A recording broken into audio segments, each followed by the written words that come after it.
Welcome to the MindMill Podcast, where host Seth Marcus dissects and discusses all things impacting young adults.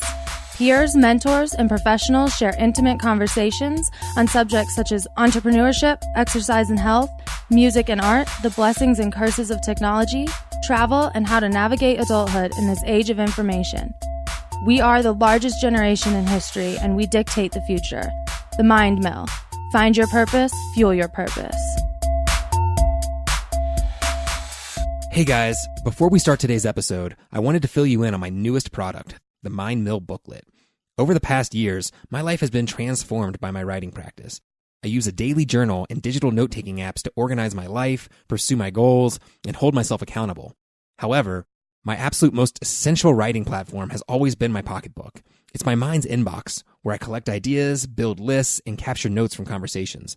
I love it because there are never any distractions, and it keeps me off my phone. For years, I used a simple blank notebook before realizing I could do this better. I wanted my daily pocketbook to have the sections we use every day: shopping lists, things to research later, favorite quotes, habit tracking, and etc. So I created it. The MindMill Booklet is designed to be your catch-all for creativity and productivity. It's packed with useful and intuitive note templates, easy navigation, inspiring art, and powerful quotes. I keep mine in my back pocket every day. It's truly a game changer. The best part about it is that it keeps me productive and in my mind rather than on my phone. So pick yourself up a booklet, join the ever-growing community of writers, support the MindMill, and improve your focus by putting pen to paper. Go to themindmill.com for more details, one hell of a podcast, and all MindMill updates.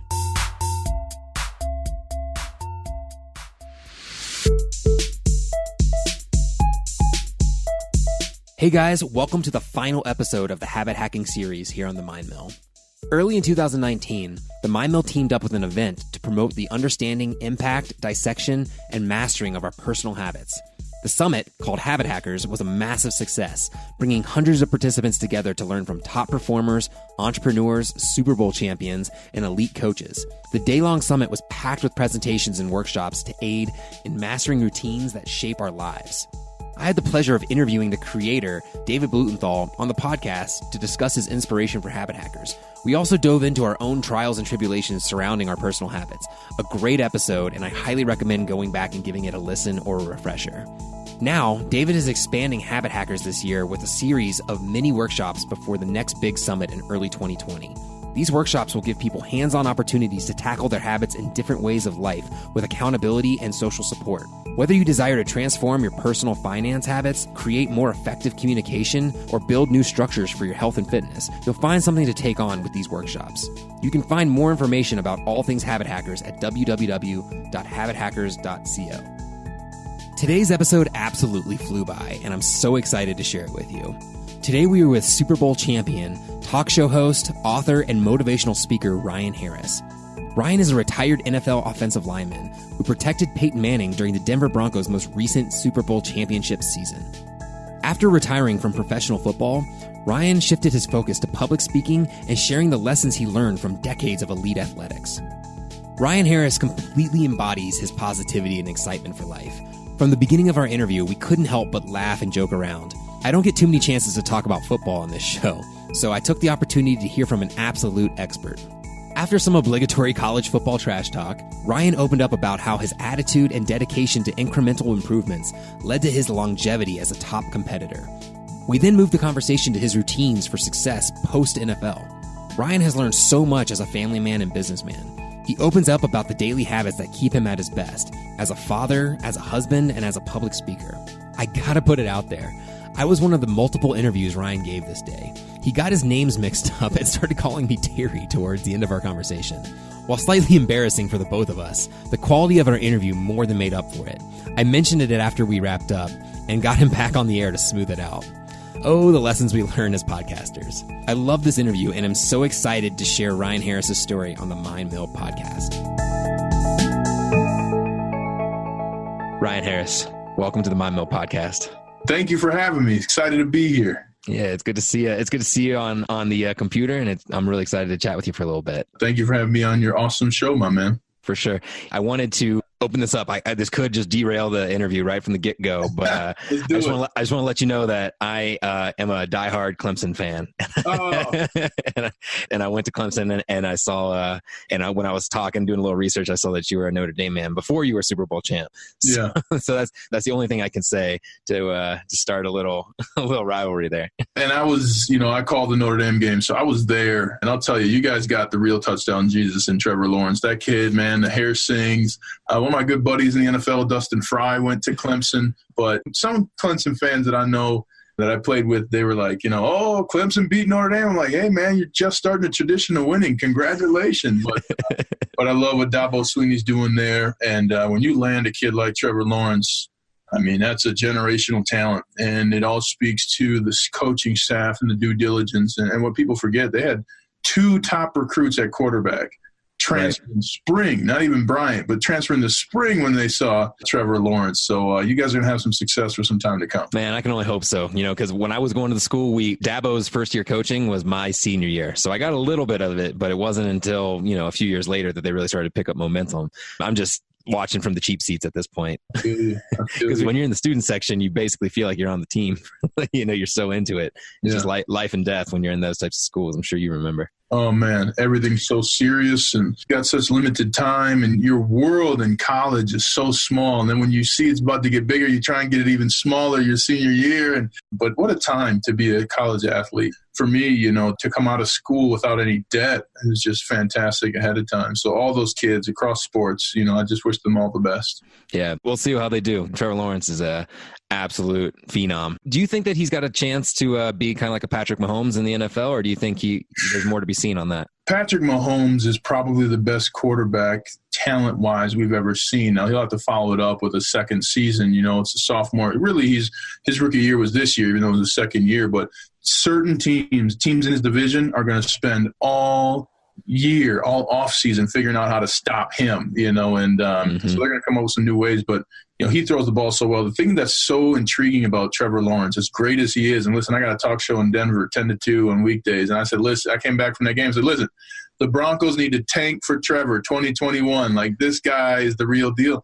But his footwork is, I'd say, middle of the road, if that. So not only does he have awesome athleticism, but once he gets with a quarterback and once he stays in a program, and now one of the things that happens after your first year playing in college football as a freshman, as I did too, you get to focus on your technique that second year. It's not as much new offense or figuring out where the dorms are or the bathrooms are or the meeting rooms are. Like, you got all this extra time and you really focus in on technique. So I expect Trevor Lawrence to get even better and better as the years go on. That's what I love to hear. Thank you so much, Ryan, for just keeping it built up. As long as we can beat Alabama that bad, even if that wasn't the championship game, that would have been worth it. Yeah, everybody wants to beat Alabama. So, you got to make Notre Dame look good. Notre Dame gave up 30 to Clemson and Alabama gave up 44.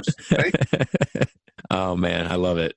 Well, Ryan, we're here today to talk a little bit about your habits, your personal routines. And obviously, it's a huge part of your lifestyle. And I could go into such deep and asking about how your professional sports career kind of structured these habits that you now enter into your business and personal life. Would you mind just kind of telling me a little bit about the role that habits play in your daily life? Yeah, I mean, it's so interesting because when you say habits, I like to call habits tools, because one of the things that happens in sports specifically, and throughout my 10 years in the NFL, I experienced it time and time again. If you develop a habit, and if for some reason that habit doesn't happen, it can create some anxiety or can create some kind of reverb that really gets in the way of production. So some of the tools that I've been fortunate to find, one, meditation has been huge for me. Yoga has been huge for me.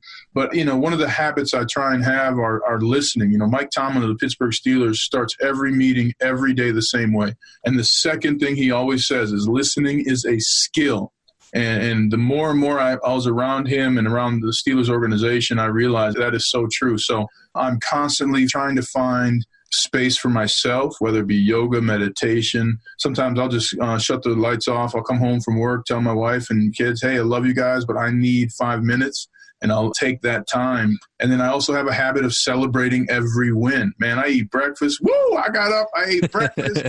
Some people don't get to choose their breakfast. I get to choose what I want to eat. I always celebrate free food. It's one of the things about being in media. You get a lot of free food, so I enjoy that. But I think especially as performers and people who seek the beyond, You really got to celebrate every win to make sure you're present and to make sure that you really get to build in that belief of yourself. So those are some of the habits that are tools that off the top of my head have been really, really effective. And then in my practice and being an athlete, I used to go out 10, 15 minutes before every practice, work on my footwork that I would use every day, work on a certain block I would know. And I had a habit before games of going out before games and practicing kind of every block that I would have and feeling how my feet felt on that field. And, okay, the sun's out on that side, so okay, here's this. And breathing, really focusing on breathing is so huge. I mean, I swear if people knew how much the elite athletes spent time breathing and visualizing and really finding that flow state, I think there'd be a lot more breathing rooms and recreation rooms and offices because it really helps with creativity and performance. Amen, man. Amen. I imagine you're familiar with the Wim Hof technique, yeah? I've heard of it. I need to do it because ever since I lived in Houston for 2 years, I can't do the cold. And I live here in Denver now. I really got that cold in Denver, but I got to get in. I got to do one of those seminars so I can start shaking and stuff. And I don't want to be that guy shaking it, but I can't help it. Obviously it's meant to go with the cold, but I've been using it as kind of like a mid-afternoon break because I do a daily meditation in the morning. You wake up, you get the meditation and you kind of settle your mind and kind of clear the plate so you're ready to be absorbent for the rest of the day. But I've been finding that in the afternoons, just a quick Wim Hof technique is like this total shift chemically, like both physically and mentally, man. So maybe after the interview, I'll fill you in a little bit on it because it's newer to me. I've been a yoga teacher for 8 years now. And, meditation has been in my life for about 3 of those years now. But this Wim Hof thing has happened probably only for like the last month. And I am noticing such a drastic change and kind of like getting over that 2 o'clock slump sort of feeling. Yeah. And it's funny for me, I had to learn to breathe my 9th year in the NFL. I came back to the Broncos. I'd been drafted to them and then later went to the Texans and the Chiefs and came back to the Broncos and we won Super Bowl in 2015. But in that offseason, we had about 15 practices. And when I started practicing with Peyton Manning, you run plays every kind of 35 seconds in the NFL. But with Peyton, you're on that line of scrimmage every 10 seconds. So I would, I'd be breathing. And when you're going against, large human beings who want to rip you apart on the way to ripping apart your quarterback, you cannot let your breathing affect you. You can't think you're tired. So I literally went to an MMA coach and was like, listen, I got to learn how to breathe. He's like, you came to the right spot. And that's why I tell all the time, I tell people, do something new if you haven't reached where you want to go yet. And I had to relearn how to breathe. And I would be on the field breathing differently and taking a big inhale of 5 to 8, swallowing that breath, breathing out for 5 to 8 to match that. And really controlling your breathing is so important just so that you can be focused and present and really give your body the oxygen it needs to perform. Yeah, it's a slight tangent but it strikes on what you're saying is I was listening to, I think, another podcast or something recently that was talking about the importance of teaching breath work in prisons as a way to calm the mind, as well as a way to pass time and to kind of enrich your body. Because there's one thing that you can do no matter where you are, whatever time of day, is you can control your breath and thus you can control your mind.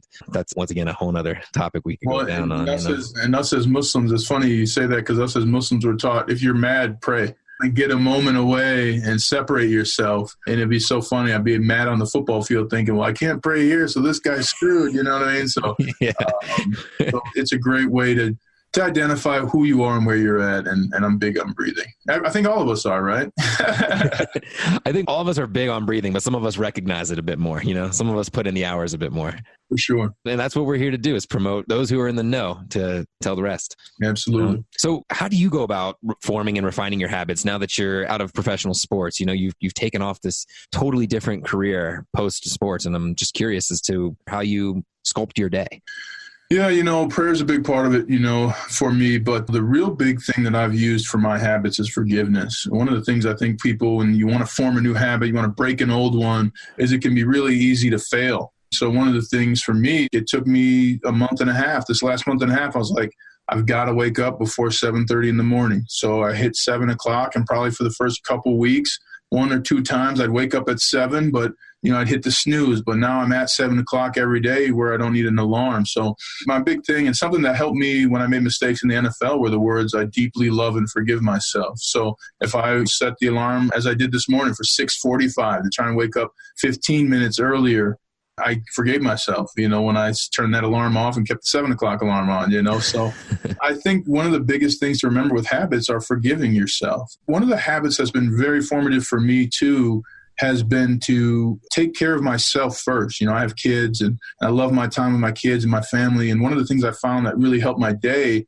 was if I showered, brushed my teeth, and got ready before I left our room, and just preparing for the day in that way. And as a broadcaster, I do a lot of reading, which I love. And I'll also schedule time for time off. I'll schedule a time to meet friends, a day to meet friends for a dinner, and who knows who's available. But hey, guys, I'm free at this time. So my day as a retiree starts with forgiveness and can find its forgiveness throughout, but also to give myself time. I really feel it's hard to not be selfish as a father, as a husband, as a coworker, but we really need to give ourselves time to perform. One of the things before a game in the NFL, you can get there 2 hours early or you can get there 4 hours early, and it really depends on you. So, I had a lot of practice with finding my rhythm, and I really try and find that. And I listen to myself. Sometimes I need more for breakfast than I had. Sometimes I need a bigger lunch than I thought, or sometimes I'm not hungry. And just listening to myself, creating that consciousness that's with me all day. Those are some of the habits that I really build my day around. Interesting. Before you were into this habit lifestyle, was there an early discipline that led to a successful habit stack? Yeah, man. You can't play any sport without a habit. And one of my habits is having fun. Von Miller is a great player in the NFL. J.J. Watt is a great player in the NFL. And it sucks to practice against those guys every day. But you know what? I would find a way to celebrate every win. Woo! Oh, man, I got my pads today. Oh, they gave me pads. Hey, Von, you're in trouble. Woo! Rock and roll, man. My guys didn't always want to practice. We didn't always want to practice, but woo! Oh, yeah, we got a practice day, boys. All right. And just really forcing that energy. You got to have fun. And I talk with people all the time about having fun. So many times, especially in teams that we're on, we do not have fun. Have fun. Celebrate success. Celebrate somebody's small win. When you got a cup of coffee, what'd you have for breakfast this morning?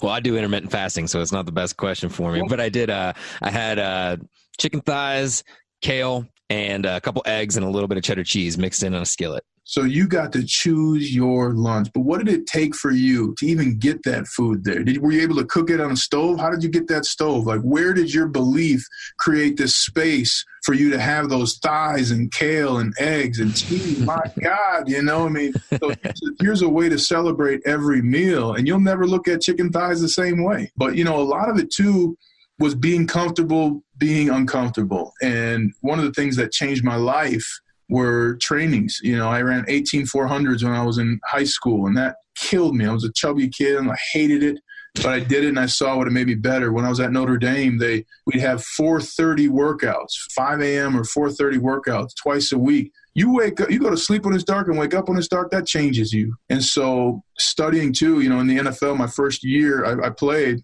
I really had trouble making mistakes. So I had to take notes. So I have a habit now of taking notes of everything that I'm doing, copious amounts of notes, as I like to say. So right. I can find the details. And that's one of the things I found out as a champion in the NFL. It's all in the details. Everyone in the NFL has talent. Every single team has talent.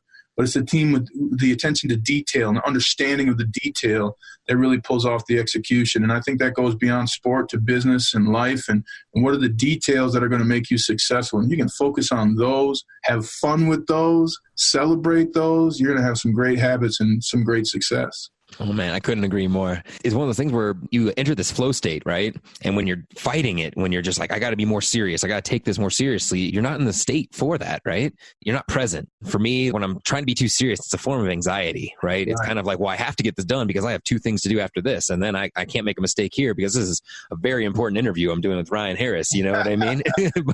but when you're just having fun with it, everything seems to work. And it's just like, it's the synergy that everything is just kind of working in your favor. It's a culmination. It's kind of like you're getting everything out of it that you put the work in for. Yeah. And Terry, you kind of mentioned it. You got to give yourself space for that. You got to give yourself space to identify, hey, I am angry. I am gripping too tight. I am forcing this, and really giving yourself the space to recognize that, smile about it, move on. Yeah. It's one of those things that you can't really teach it. You have to learn it through meditation, to just kind of sit and observe, like be like, this is the space I'm in right now. And just by somehow just being like, just right here, like here's my emotion and here I am, you have this control to at least shorten it or kind of diminish it, and at least as its importance. If nothing else, it won't perpetuate and snowball into something like that's just like this big ball of anger that I know we've all been in before. Yeah, and I love how you said you get to, in meditation, separate. And that's why I tell people, like, why do you meditate? I'm like, I can see my emotions like almost under a river, right? Like it's detached. Like if I say to you right now, hey, tax season, you're like, oh, okay, accountant, I got to call my accountant. Like you start ripping into these things.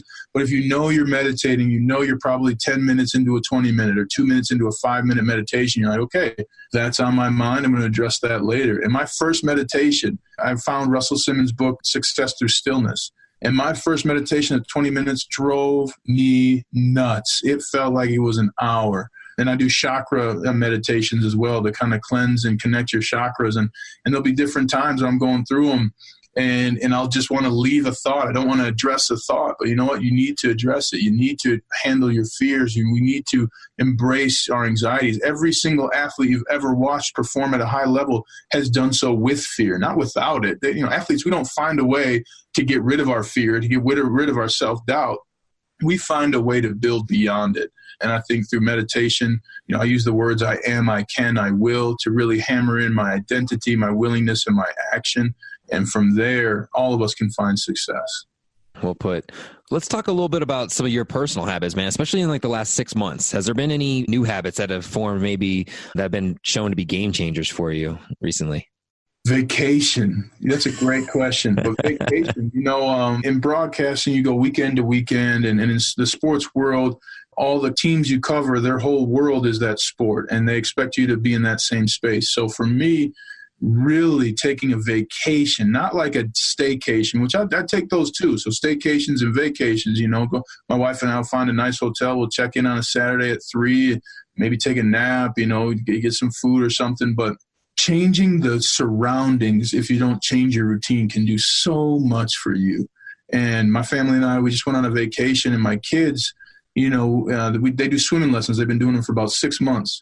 But we went to a place that had a pool, and we got to swim after breakfast and swim until lunch and swim after lunch and then swim after dinner. And they just had fun, and you get to just change your surroundings. So vacation has become a habit that I look to really create in the contracts that I write for the jobs that I do, the scheduling. I mean, one of the things I learned from Warren Buffett and from other successful people is we create our schedule. We don't have to have every day timed out. I just canceled a meeting the other week, and my grandmother, rest in peace, she would always say, 2 things happen when you cancel something. You feel better, and the person you canceled on feel better because they had something else that they could do too. So between vacation, canceling things, really not stacking my day to see how much I can fit into a day has really been valuable for me lately.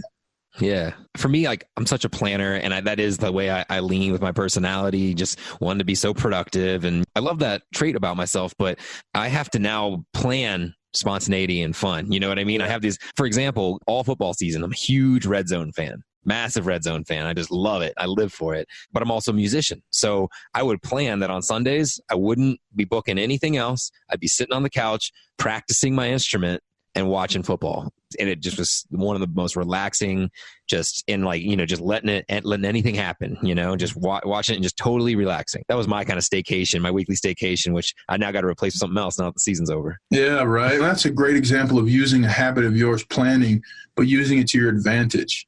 One of the things, in the NFL being, we work out all the time. So I had to figure out I needed to work out. So creating that space for myself and saying, you know what, I need this time. But I planned the other night, I went out with one of the coaching staffs here in Denver for the Broncos. And I planned to not force a plan for the next place to go. Because one of the things I like, hey, I'm a dad. I got about 3 hours. So that's time for 2, if not 3 locations we can hit, breakfast or lunch, dinner, maybe a dessert and a nice tea or something. But right.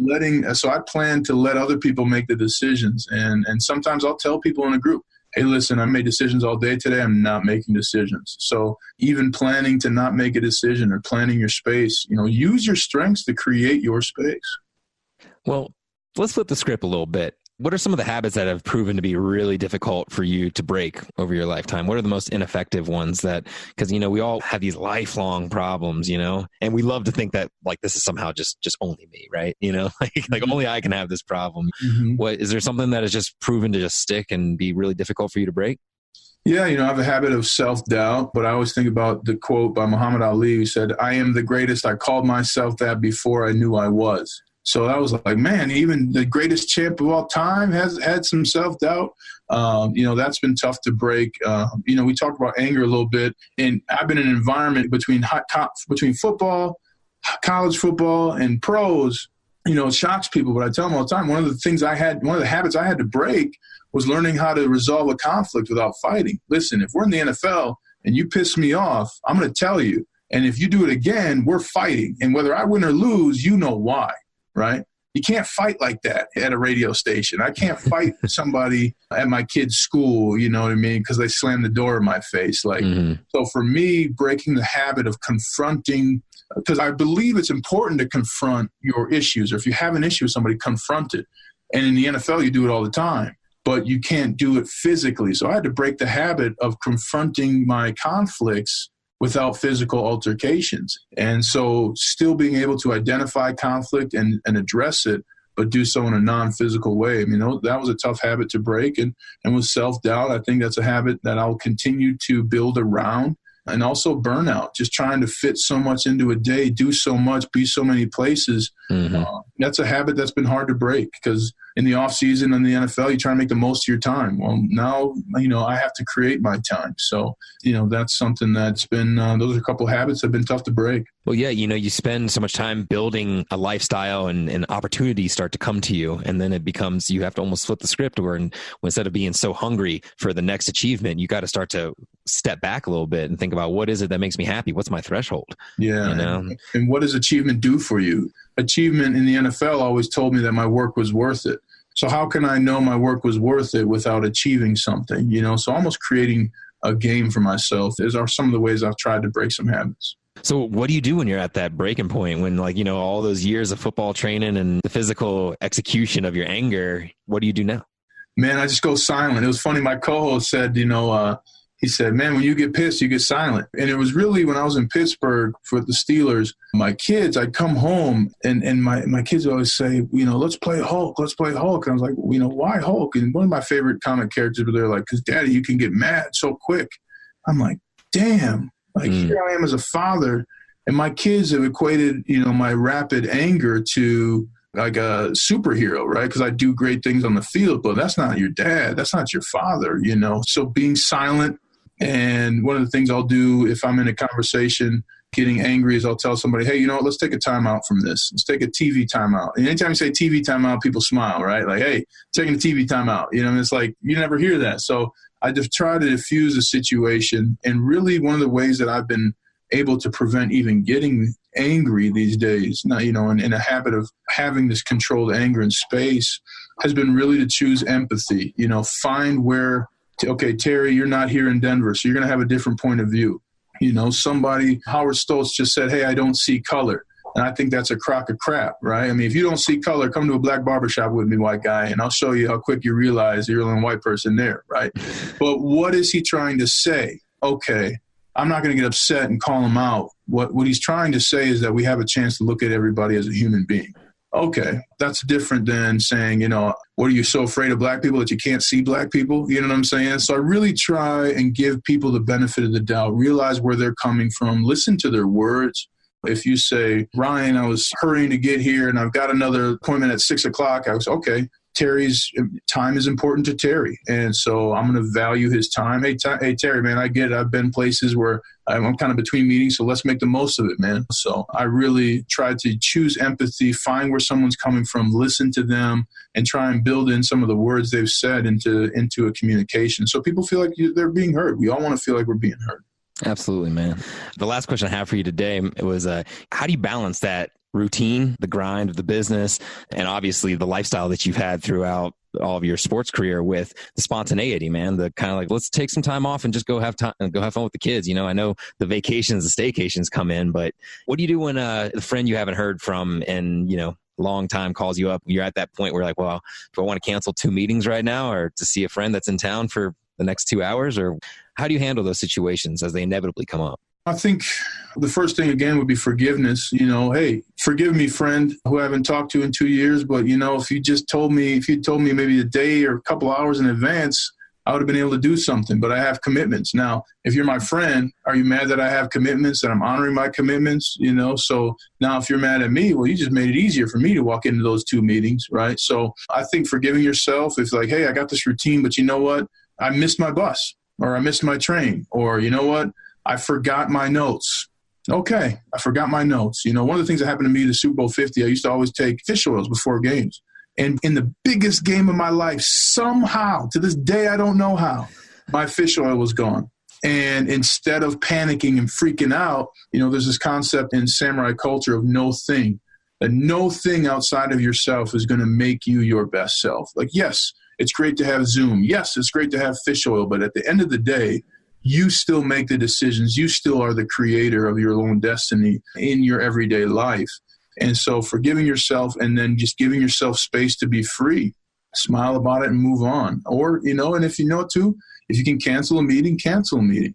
Or if you can shorten it, shorten it. Hey, I can meet you at the end of this meeting in about an hour and a half. And also make people come to you. I think one of the things that catches us in this day and age of hustle and bustle is, Terry, you say, hey, Ryan, meet me at this. Great. And then I get another meeting. Hey, meet me at that. Great. Instead, I'm like, you know what? Hey, Terry, how about you meet me here at my office? If you can't do it, great. We'll find a time where you can.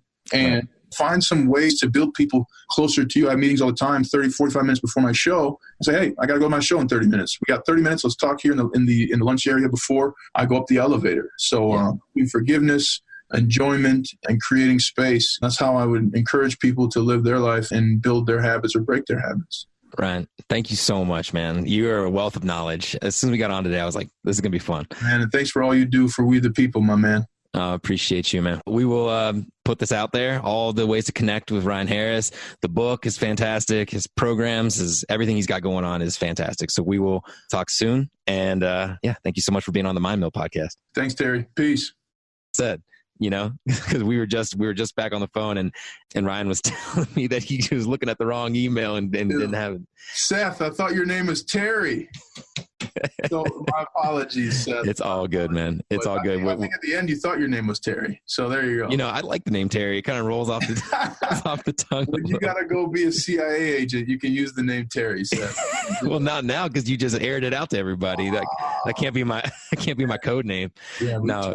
Drop it. No, seriously, man. Don't sweat it at all. It's all good. But I'm glad we caught it before we totally got off the air. So at least apologies about that, my brother Seth. No, it's okay, man. I will see you in a few weeks, my friend. See you in a few weeks. Thanks, all brother. Right. Cheers, man. Hey, everyone. Thanks so much for listening to the MindMill Podcast. If you loved this episode, check out some of the other MindMill episodes. They're all free and available at themindmill.com, as well as all major podcasting platforms. Also, please take a moment to leave a rating and review on Apple Podcasts. It's incredibly easy and really is the best way to support the show. Stay tuned for more MindMill episodes coming down the line. I'll keep them interesting for you, I promise. Take it easy.